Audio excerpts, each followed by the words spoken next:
আজ আমরা রূপমন চ্যানেলের পক্ষ থেকে আমার ঠাম্মার মতন করে সাবু মাখার রেসিপিটি আপনাদের সামনে নিয়ে এলাম। চলুন তাহলে দেখে নিই।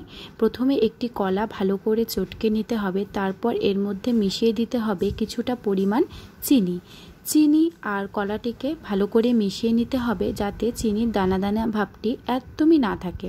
তারপর একটি পাকা আম নিতে হবে, পাকা আমটিকে ভালো করে রস করে দিয়ে দিতে হবে। তারপর দিয়ে দিতে হবে কিছু কাঁচা ফল আর আগে থেকে ভিজিয়ে রাখা সাবু, সুজি আর নারকেল কোড়া। এই উপকরণগুলিকে ভালো করে মিশিয়ে আবারও এর মধ্যে দিয়ে দিতে হবে গোবিন্দভোগ চাল বাটা আর দিয়ে দিতে হবে কিছুটা পরিমাণ কাজু আর কিশমিশ। এরপরে এর মধ্যে আমরা দিয়ে দেব কিছুটা পরিমাণ কাঁচা দুধ। এবার সব উপকরণগুলিকে খুব ভালোভাবে মিশিয়ে নিতে হবে। মিশিয়ে নিলেই তৈরি হয়ে যাবে আমাদের সাবু মাখা। ভিডিওটি ভালো লাগলে অবশ্যই একটি লাইক এবং চ্যানেলটিকে সাবস্ক্রাইব করে দিন। ধন্যবাদ।